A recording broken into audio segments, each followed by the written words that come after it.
Assalamualaikum warahmatullahi wabarakatuh teman-teman semuanya. Kami dari kelompok 1 yang beranggotakan Amelia Rahmah NIM 18070160006.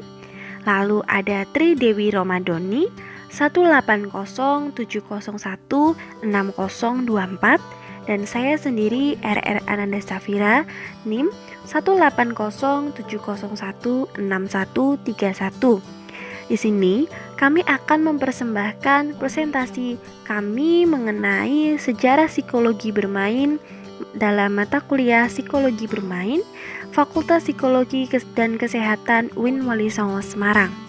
Selamat menyimak teman-teman.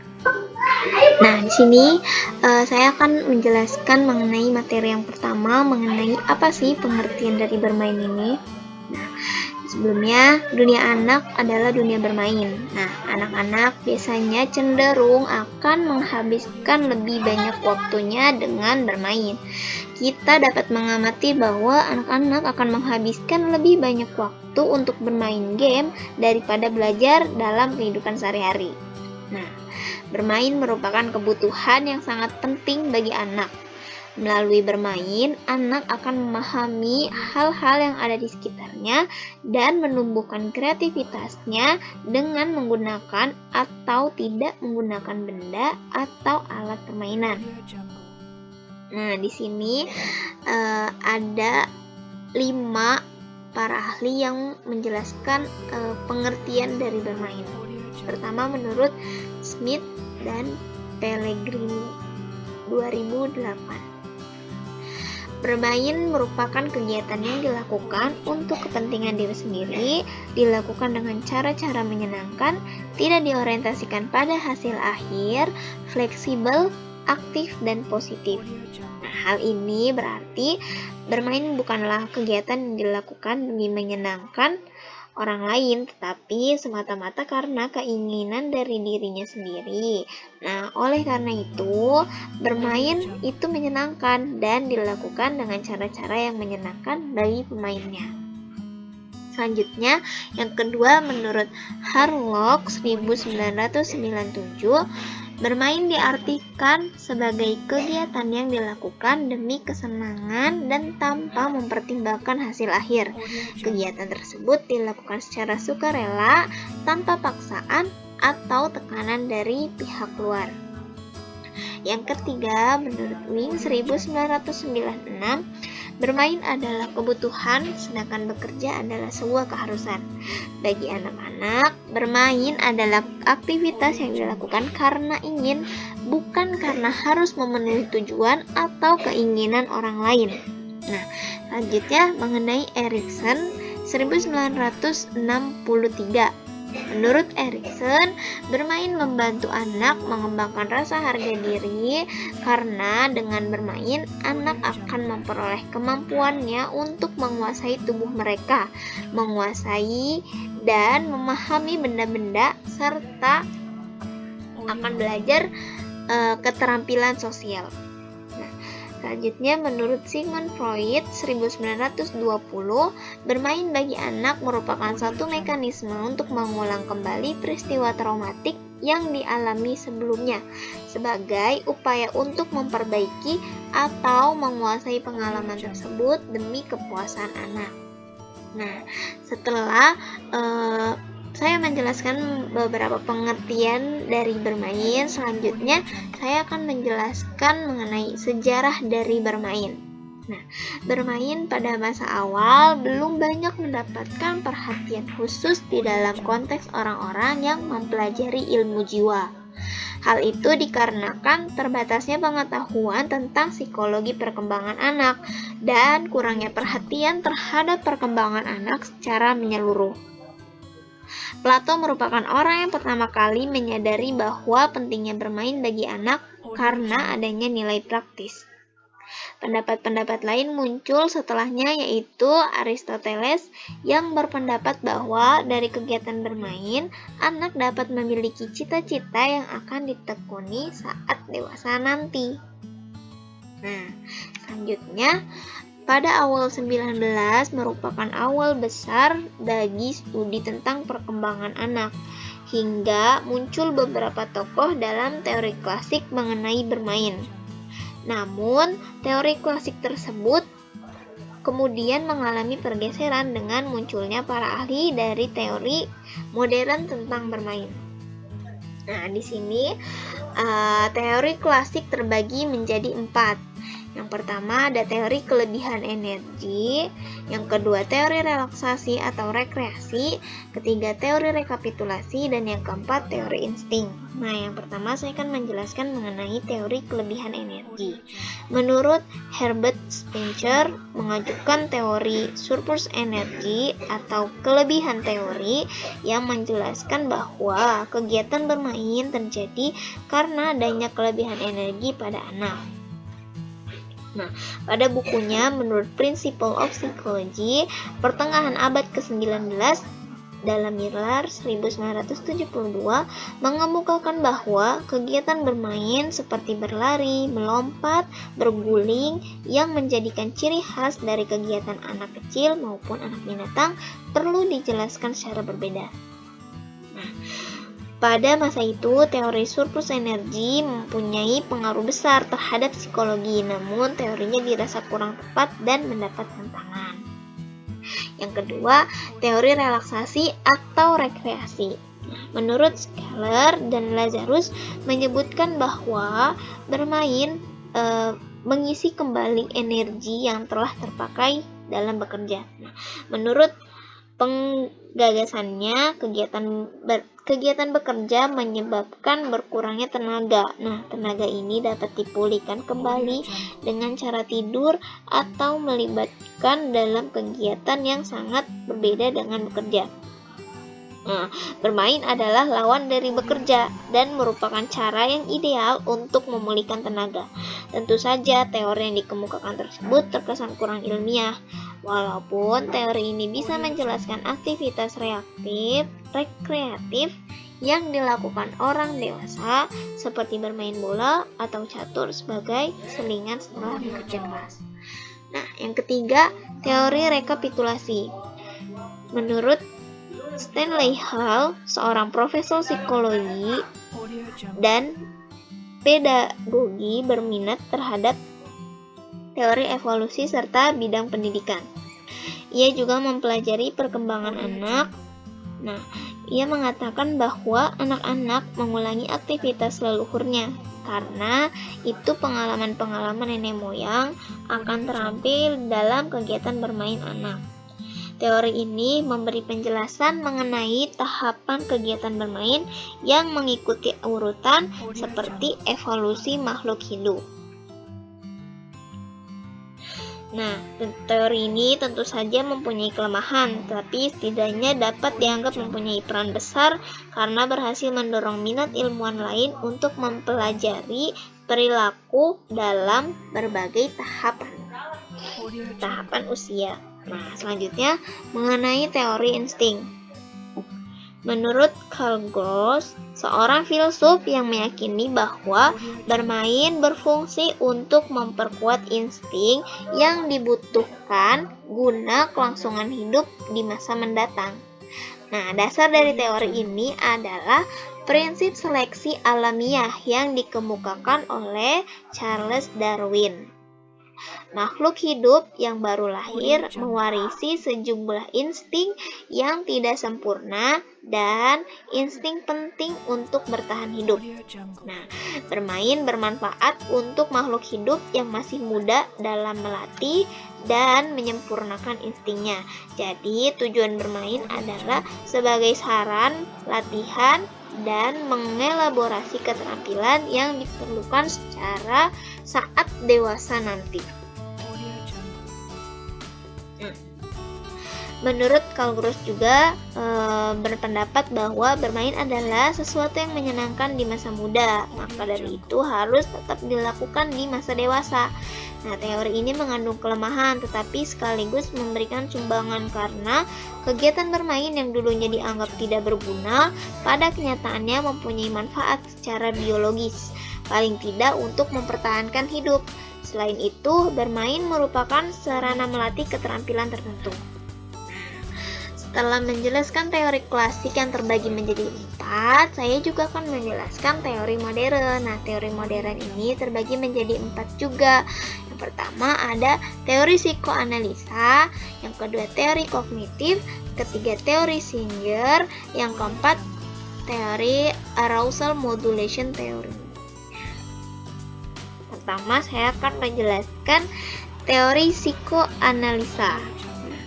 Ini dikemukakan oleh Sigmund Freud yang menyatakan bahwa bermain dapat mengeluarkan perasaan negatif pada anak, seperti pengalaman traumatik dan harapan-harapan yang tidak terwujud dalam dunia nyata.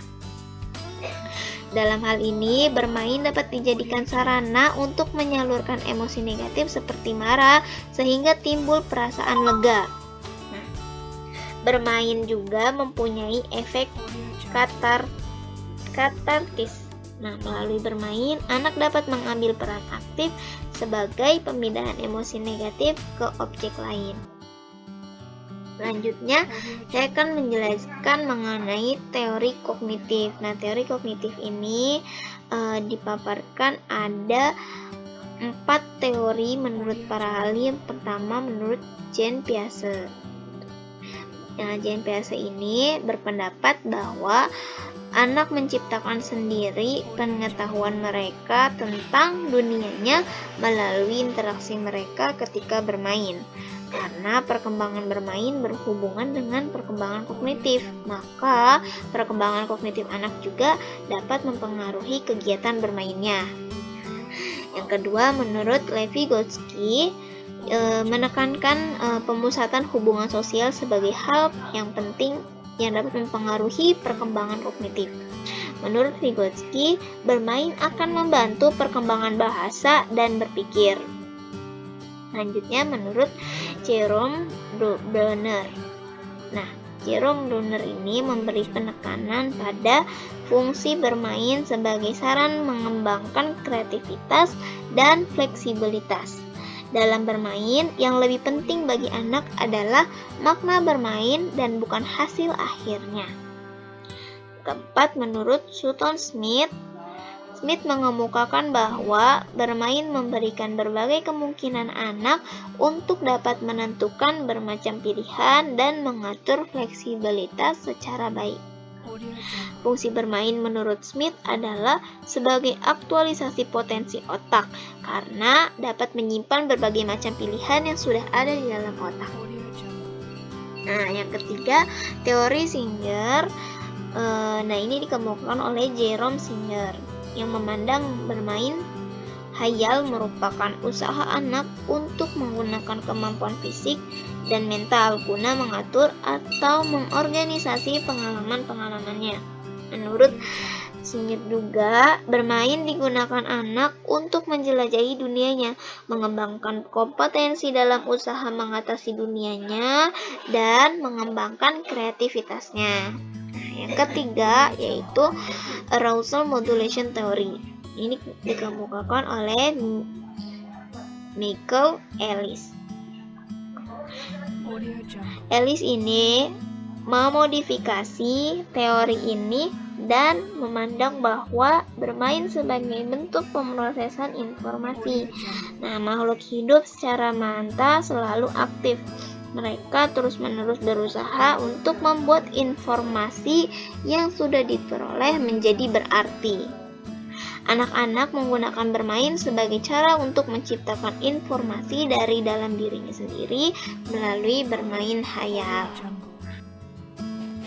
Lalu saya akan menjelaskan mengenai karakteristik bermain. Karakteristik bermain menurut Brewer ada 6. Yang pertama, ada play is personally motivated, yaitu bermain merupakan motivasi yang lahir dari dalam diri pribadi. Yang kedua, ada play is active, yaitu bermain merupakan kegiatan yang aktif.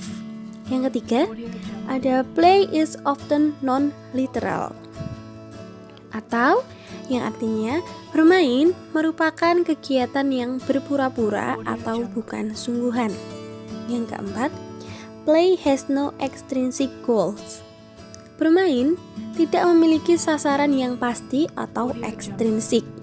Lalu yang kelima, player subtly meaning to play. Para pemainlah yang memaknai permainannya. Yang terakhir, play has no extrinsic rules, yaitu bermain tidak memiliki peraturan. Dengan mengenali karakteristik bermain anak, kita akan lebih peka dan lebih tanggap lagi menilai tentang kegiatan bermain yang sesuai dengan ciri-ciri bermain anak, sehingga dapat membuat penilaian bermain terhadap anak yang valid, adil, dan dapat mengukur kompetensi anak secara individual.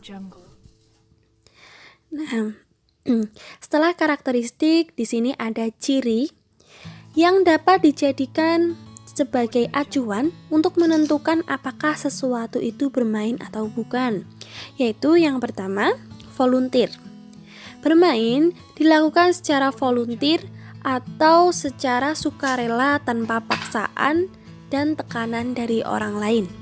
Yang kedua, spontan, yaitu mereka bermain kapanpun mereka mau.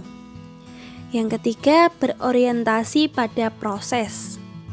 Kegiatan lebih bermain itu lebih berorientasi pada proses daripada terhadap hasil atau akhir kegiatan.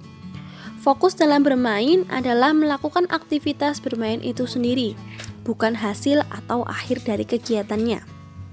Yang keempat, ada motivasi intrinsik.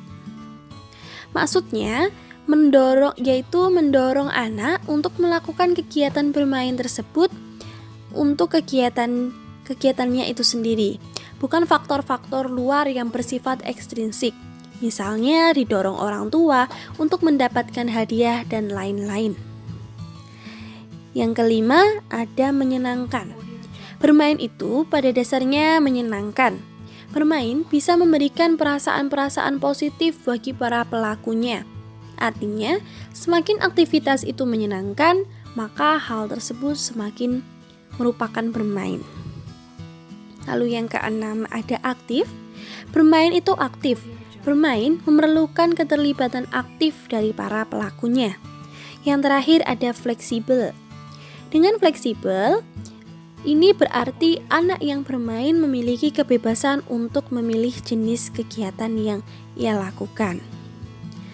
Materi selanjutnya yaitu mengenai faktor-faktor yang mempengaruhi permainan anak. Di sini ada 8 faktor. Yang pertama, faktor kesehatan. Nah, faktor kesehatan ini, jika kesehatan si anak baik, maka memungkinkan anak untuk bermain. Namun jika anak-anak sakit, waktu bermainnya itu lebih terbatas. Terus yang faktor kedua ada perkembangan motorik. Jadi semakin baik perkembangan motorik anak, semakin luas pilihan kegiatan bermain yang dapat dilakukan. Bila perkembangan motorik belum berkembang dengan maksimal, akan mempengaruhi proses bermain seorang anak. Yang ketiga ada faktor intelijensi. Kecerdasan merupakan salah satu faktor yang mempengaruhi aktivitas bermain anak. Jadi anak-anak dengan kecerdasan yang tinggi memiliki fantasi dan aktivitas bermain yang lebih kompleks. Terus yang keempat ada faktor jenis kelamin. Biasanya anak perempuan itu umumnya bermain yang berkaitan dengan aktivitas sehari-hari seperti memasak. Terus sedangkan anak laki-laki memilih permainan yang lebih banyak melibatkan aktivitas fisik. Terus yang kelima ada faktor lingkungan. Jadi lingkungan yang tingkat kekerasan dan kejahatannya tinggi tidak memungkinkan anak-anak itu untuk bermain di luar rumah. Terus juga jika lingkungan pedesaan memungkinkan anak bermain dengan alam dan area terbuka yang luas. Sedangkan jika lingkungan rumah sempit biasanya kurang memfasilitasi anak untuk bergerak secara bebas. Yang keenam ada faktor sosioekonomi. Nah, kondisi ekonomi ini juga mempengaruhi karena memungkinkan anak-anak memilih permainan yang disukai dan fasilitas bermain tersedia dengan lebih baik dibandingkan kondisi ekonomi yang lebih sulit. Yang ketujuh, faktor jumlah batas waktu. Anak-anak yang memiliki waktu bebas lebih banyak akan akan memiliki kesempatan bermain yang lebih besar bila dibandingkan dengan anak-anak yang waktu bebasnya lebih sedikit. Dan yang terakhir ada alat permainan. Nah, alat permainan yang tersedia ini juga mempengaruhi aktivitas bermain anak-anak. Untuk selanjutnya, fungsi bermain. Jadi dalam kegiatan bermain terdapat berbagai kegiatan yang memiliki dampak terhadap perkembangan sehingga dapat diidentifikasi bahwa fungsi bermain antara lain: yang pertama, dapat memperkuat dan mengembangkan otot dan koordinasinya melalui gerak, melatih motorik halus, motorik kasar, dan keseimbangan. Yang kedua, dapat mengembangkan keterampilan emosinya. Yang ketiga, dapat mengembangkan kemampuan intelektualnya. Dan yang keempat, dapat mengembangkan kemandiriannya dan menjadi diri sendiri. Nah, menurut Harlock juga pada tahun 2005 terdapat pengaruh bermain bagi perkembangan anak, yaitu perkembangan fisik, dorongan berkomunikasi, penyaluran bagi energi emosional yang terpendam, penyaluran bagi kebutuhan dan keinginan, sumber belajar, rangsangan bagi kreativitas, perkembangan wawasan diri, belajar bersosialisasi, terus juga meningkatkan standar moral, belajar bermain sesuai dengan peran, jenis kelamin, serta perkembangan ciri kepribadian yang diinginkan. Dan materi yang terakhir yaitu mengenai manfaat bermain. Di sini ada 6. Yang pertama, bermain dan perkembangan moral. Jadi menurut Santrok, perkembangan moral mencakup perkembangan pikiran, perasaan, dan perilaku menurut aturan dan kebiasaan mengenai hal-hal yang seharusnya dilakukan seseorang ketika berinteraksi dengan orang lain.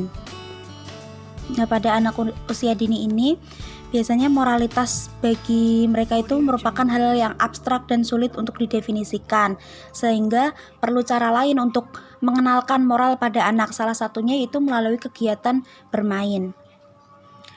Terus yang kedua yaitu bermain dan perkembangan motorik. Nah, aspek motorik ini merupakan syarat kegiatan yang dilakukan dengan gerak, baik gerak kasar ataupun gerak halus. Nah, pada anak usia dini biasanya aktivitas yang dikerjakan selalu diwarnai dengan gerak. Nah, gerak sendiri itu dapat menyebabkan anak bermain, dan bermain membuat anak menggerakkan anggota tubuhnya. Anak yang mendapatkan kesempatan untuk bermain, maka akan melatih kemampuan otot yang menjadikan anak kuat dan bugar.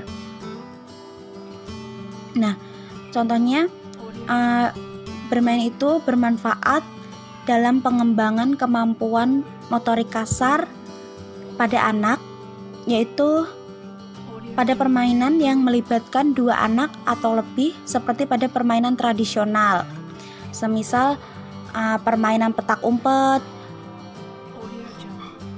dan lainnya. Terus juga bermain dan perkembangan kognitif. Nah, di sini kognitif itu sendiri kan merupakan pengetahuan, ingatan, kreativitas, daya pikir, serta daya nalar.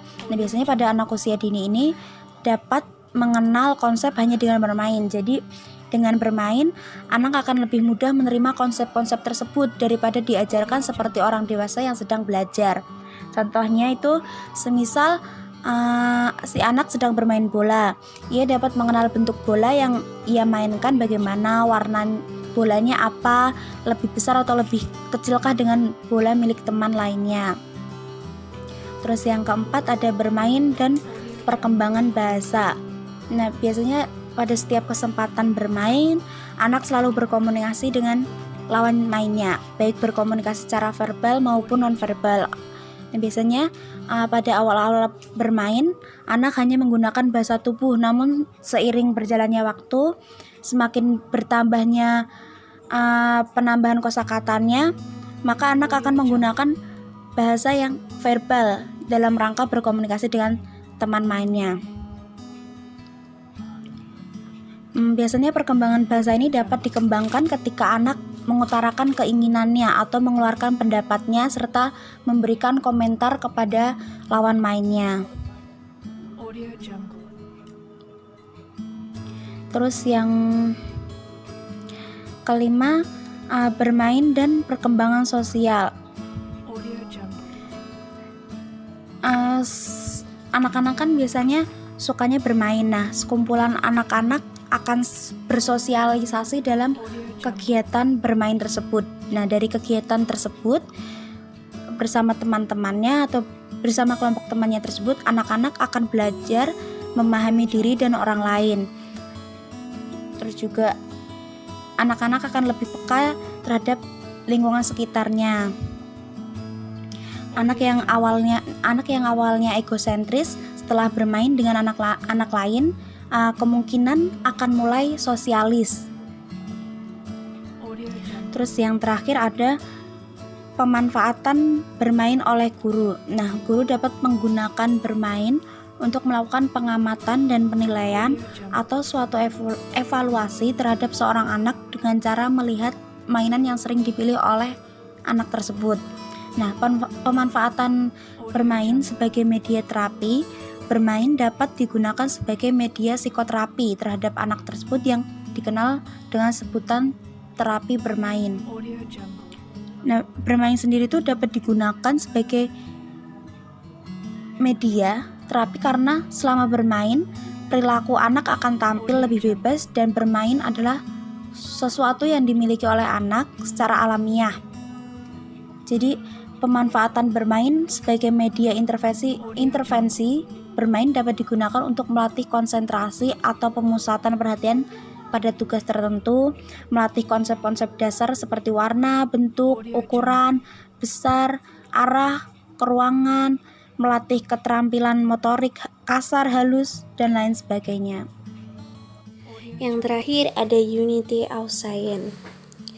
Untuk meminimalisir anak usia dini atau AUD yang mulai timbul rasa ingin tahunya dan ingin mencoba bermain games di warnet atau di gadget, disinilah peran orang tua dan guru yang sangat diperlukan untuk mencari solusi bagaimana menjadikan objek permainan itu menyenangkan bagi anak usia dini, sehingga mereka terselamatkan dari permainan teknologi yang ada pada saat ini. Seperti firman Allah dalam surat An-Kabut ayat 64 yang artinya, dan tiadalah kehidupan di dunia ini melainkan senda gurau dan main-main. Dan sesungguhnya akhirat itulah yang sebenarnya kehidupan kalau mereka mengetahui. Ayat di samping menjelaskan bahwa hidup manusia di dunia ini hanya sekedar senda gurau dan permainan. Ibarat anak-anak yang bermain di arena permainan yang sifatnya hanya sementara.